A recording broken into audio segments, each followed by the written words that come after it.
ప్రభు యేసుక్రీస్తుని నామములో మీ అందరికీ శుభములు.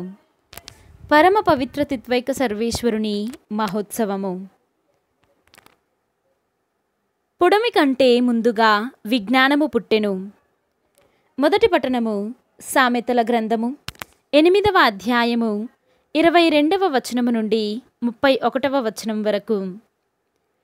దేవుని విజ్ఞానము ఇలాగు పలుకుచున్నది: ప్రభువు నన్ను ప్రప్రథమున సృజించెను. తాను పూర్వమే కలిగించిన వాని అన్నింటిలో నన్ను మొదటి దానినిగా చేసెను. ఆయన నన్ను మొట్టమొదటనే సృజించెను. పుడమి కంటే ముందుగా నన్ను పుట్టించెను. నేను పుట్టినప్పుడు జలనిధులు లేవు, నీరములు ఉబుకు నీటి బుగ్గలను లేవు.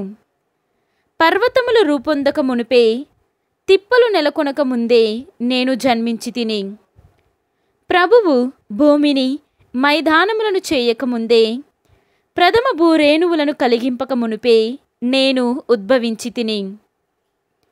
ఆయన అంతరిక్షమును నిర్మించినప్పుడు సముద్రముకు చెలియలి కట్టను చుట్టినప్పుడు, ఆకాశమున మేఘములను పాదుకొలిపినప్పుడు, సముద్ర గర్భమున చలములను నెలకొల్పినప్పుడు, జలముకు ఎల్లలు నిర్మించి నీళ్లు తన ఆజ్ఞ మీరి పొంగి పొర్లకూడదని శాసించినప్పుడు, భూమికి పునాదులెత్తినప్పుడు నేనుంటిని.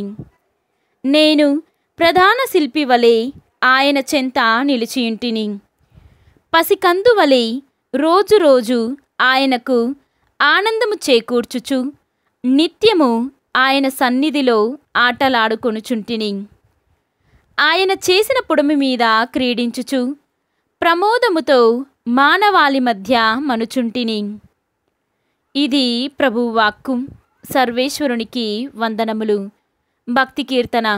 మా దేవుడైన ప్రభు, నీ నామము భూమి యందంతటను ఘనమైనది.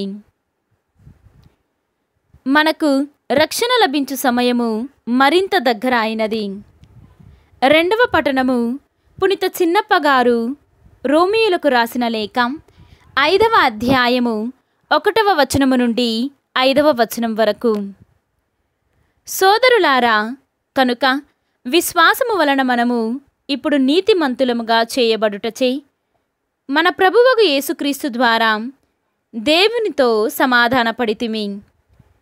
ఈనాడు మనకు నిలయమై ఉన్న ఈ దైవ అనుగ్రహమునకు ఆయనయే విశ్వాసము ద్వారా మనలను తీసుకొని వచ్చెను. కనుక దేవుని మహిమలో పాలు పంచుకొను ఆశతో మనము ఆనందించుచున్నాము.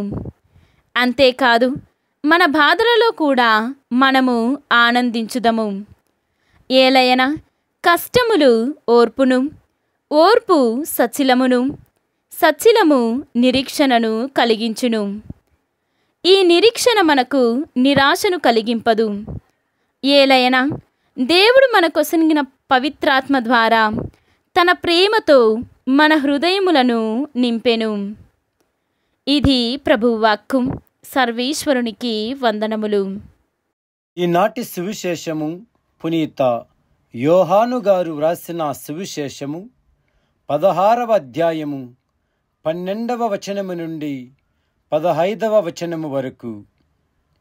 నేను మీకు అనేక విషయములు చెప్పవలసి ఉన్నది, కానీ ఇప్పుడు మీరు వానిని భరింపలేరు. ఆయన సత్యస్వరూపి ఆత్మ వచ్చినప్పుడు మిమ్ములను సంపూర్ణ సత్యమునకు నడిపించును.